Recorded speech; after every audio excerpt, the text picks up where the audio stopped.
আসসালামু আলাইকুম। লার্নফ্লুয়েন্সি চ্যানেলের পক্ষ থেকে তোমাদের সবাইকে স্বাগতম এবং আমন্ত্রণ জানাচ্ছি আজকের এই ক্লাসে। আজকে আমরা আলোচনা করব নবম শ্রেণীর স্বাস্থ্য সুরক্ষা বইয়ের অন্তর্গত শুদ্ধাচার চর্চা করি মর্যাদার জীবন গড়ি নামক এই অধ্যায়টি থেকে তোমাদের বইয়ের ৬১ পৃষ্ঠায় যে ছকটি রয়েছে আমরা মূলত আজকে সেই ছকটি সমাধান করব। চলো আলোচনাটি শুরু করছি পরম করুণাময় মহান আল্লাহ তাআলার নামে।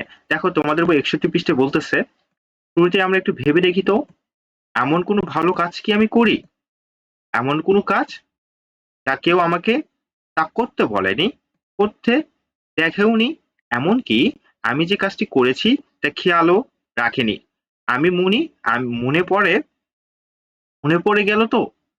এবার তাহলে আরেকটি কাজের কথা ভাবি, যে কাজটি একইভাবে আমাকে কেউ করতে বলেনি, দেখেনি কিংবা আমার দিকে খেয়ালও রাখেনি।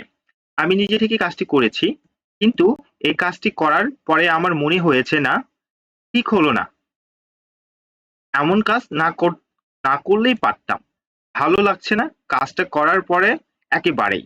আমার এই ব্যক্তিগত ঘটনা দুটি নিজের মতো করে খাতায় বা কাগজে লিখি। আমার ব্যক্তিগত জীবনের দুটি ঘটনা লিখলাম এবং সেগুলোকে পর্যালোচনা করলাম। কি পেলাম?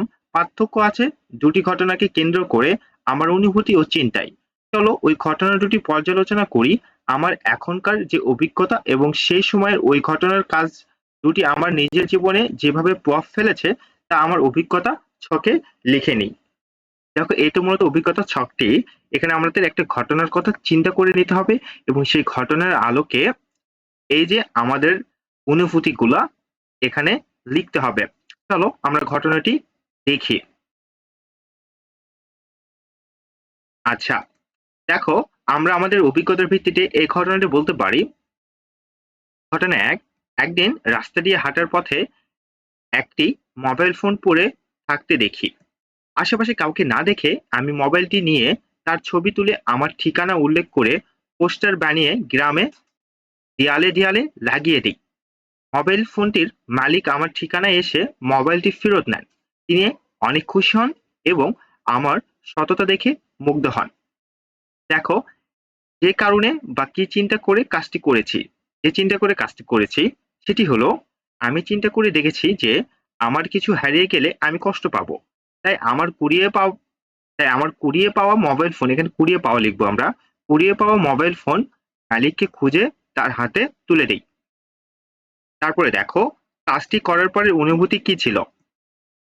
কাজটি করার পর আমার আনন্দ লেগেছে। হারিয়ে যাওয়া মোবাইল ফোন পাওয়ার পর উক্ত ব্যক্তির খুশি দেখে নিজেকে সততার জন্য গর্ববোধ করেছিলাম। এরপরে দেখো আমার জীবনে কাজটির প্রভাব, এখানে আমরা লিখবো প্রভাব। এই ঘটনার আমাকে সৎ ও নিষ্ঠাবান হতে অনুপ্রেরণা জুগিয়েছে। এই অভিজ্ঞতার জন্য আমি শুদ্ধাচার চর্চায় নিজেকে স্বীকৃতি দিতে পারি। এই ছিল তোমাদের জন্য আজকের আলোচনা। এর পরের ক্লাসে আমরা এর পরের যে অভিজ্ঞতা ক্লাসটি রয়েছে সেটি আমরা করব ইনশাআল্লাহ। ভিডিওটি ভালো লেগে থাকলে ভিডিওটাতে লাইক করবে এবং অবশ্যই লার্নফ্লুয়েন্সি চ্যানেলটিকে সাবস্ক্রাইব করবে। ভালো থেকো, সুস্থ থেকো। আসসালামু আলাইকুম।